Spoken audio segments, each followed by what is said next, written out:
Let's learn how to use QuiltPaper, an app that creates unique graph papers. Graph paper created with QuiltPaper is a terrific alternative to pulling out a sheet of 1/4-inch paper and all the tedious drafting that involves.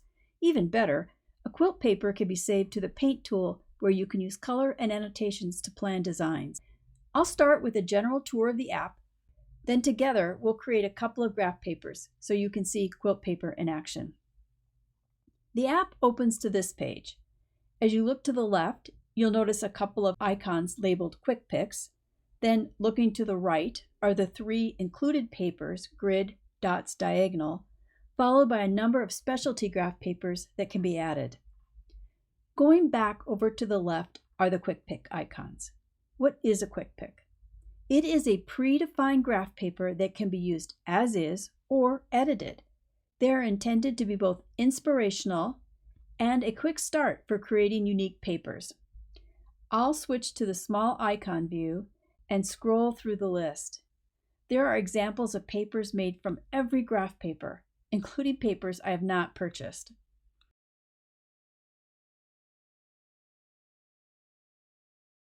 All right, let's go back to the main page. Along the top are 2 buttons. You'll see More in the upper right throughout QuiltPaper. On this page, More has a few administrative resources. There are also 2 controls I want to point out. The first one is at the top, Default Paper Settings. Here is where the defaults are set for new papers: size of the page, choice of inch or metric units in centimeter or millimeter, and for papers shared as a PDF, the default line weight. These defaults can be overridden on an individual paper. So, if a particular paper is unique, open the More button on that paper and make changes to its paper settings. At the bottom of every More is Help. Help has the tips, links, and videos that are helpful on a particular page. Here, Help has a reminder about how to set paper defaults, this video, and videos on quick picks and making templates for EPP. Also at the top right is the Folder button. The folder has a complete listing of all your papers. More in the File folder has tools to duplicate and delete papers. You can also long press a paper to open Duplicate, Delete, and Rename for just that single paper. Let's jump in and create a graph paper. To create a graph paper, I begin by choosing the paper I want and tapping on its icon. If I'm interested in a paper that is locked, I can just tap, purchase, and begin work. Let's unlock the 8-point star paper and create a graph paper. Notice the cost to buy this locked paper is the same as the price of the original app. And it's worth mentioning that once you have bought 5 additional papers, all the papers become unlocked and you'll never pay for any new papers as they are added.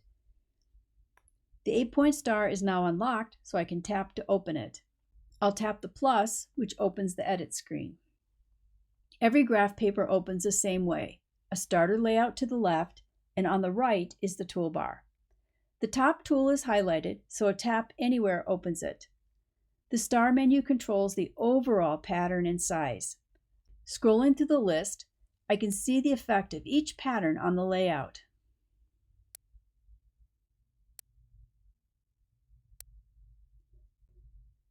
Now that I have my pattern, I can make adjustments to create my own design.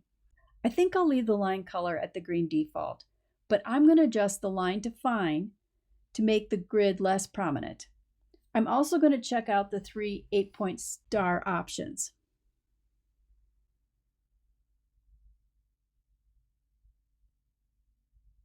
There are even more possibilities. Next on the toolbar is sashing. I can add sashing by increasing its size, either by tapping to gradually increase or tap in the input box to add a specific value. Next is borders. The most straightforward option is to pick a border color and add even-sided borders. However, I can set the switch for custom and get control over the width of the border on each side. One way to get back to even-sided borders is to use the Undo button at the top of the page to step back to the earlier version with even borders. I've decided against a border and we'll remove it with a tap to the green color tile, which closes the color and stops display of the border. Center hole is an interesting option that has been added for English paper piecing templates. It's not really helpful for creating a graph paper. However, if you are interested in EPP, go to More and tap the Help button to check out the video on how to use QuiltPaper to make EPP templates. Next is image. There can be many projects that dropping an image behind a graph paper would be helpful. This tool lets you add an image with controls to resize and adjust its placement. The palette gives you control over the color of the lines in your graph paper. It opens with the paper's current palette selected. From there, you can scroll through additional palettes or add your own custom palette. To create a custom palette, just tap Add. The app will use the palette selected when the add was tapped as the starting point. Set a name if you'd like.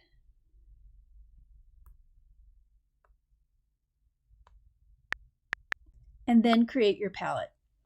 Colors can be set by either changing the RGB numbers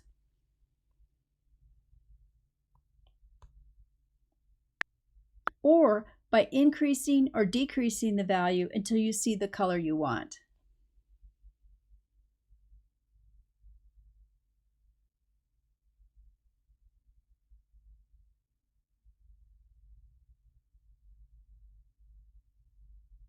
Also, notice in the paper layout to the left that the line colors have instantly updated with the first new color.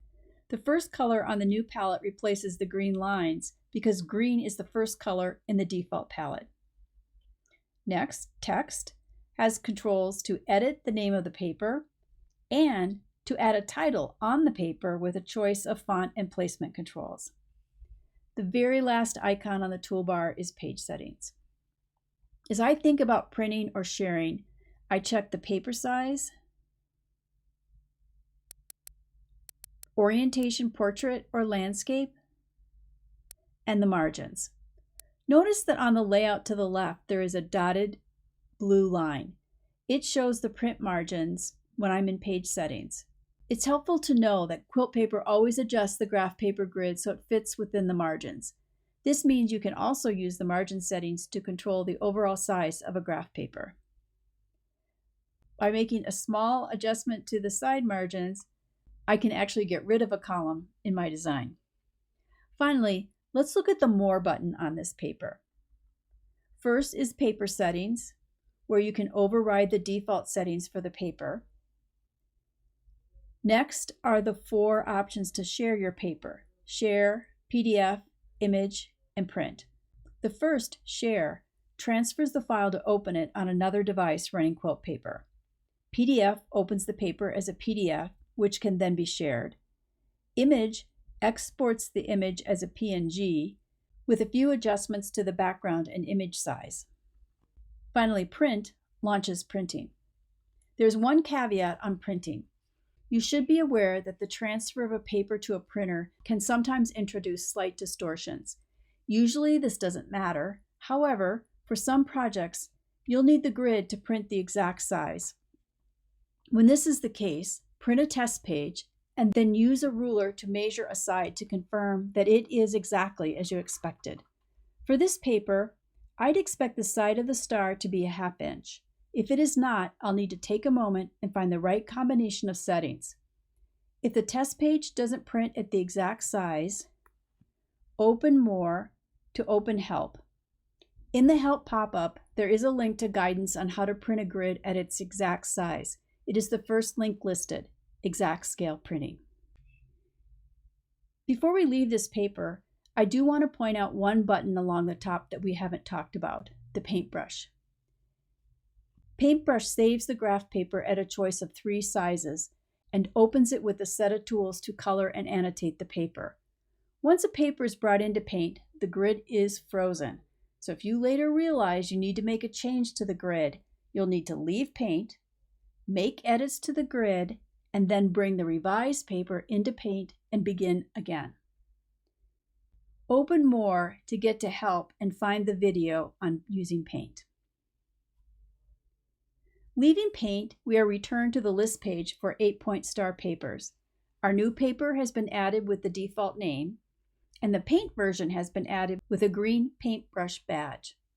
Let's go back to the main screen and look at one more paper. Let's open Grid. I'll tap the plus to add a new paper. Right away, you'll notice the Grid toolbar on the right is different from the toolbar we had for creating the 8-point star paper. Scanning the toolbar from the bottom up, we recognize these tools. They are the standard tools generally available on all the papers. At the top of the toolbar are the tools unique to a particular paper. The main control is always first. The Grid 1 menu has the columns and rows switched to make it easy to create a grid with a specific number of rows and columns, say 5 by 7 blocks. If I turn off the square switch, I can create a grid with rectangles. Before we go on, I'm going to adjust the line weight of the major grid to heavy so I can see it easily. Grid 2 is a division of the major grid. The minor grid is added by turning on a line color, and I'm going to set it to mid-weight. Grid 3 divides the minor grid, again by turning on a line color. With just a few taps, I've created a graph paper with 4 patch quilt blocks. Other tools can vary between papers. For example, sashing. By increasing the sashing size from 0, sashing is instantly added around the major grid. Choosing a sashing color makes the cornerstones available. Choose a cornerstone, then increase the size from 0 to see them.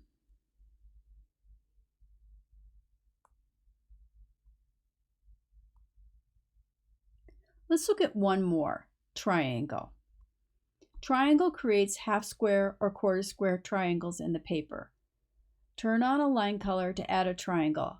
The bar at the bottom sets whether the triangle will be placed across the major, minor, or subdivision grid. Looking at the tools bar, you can see there are a few more tools to explore on Grid.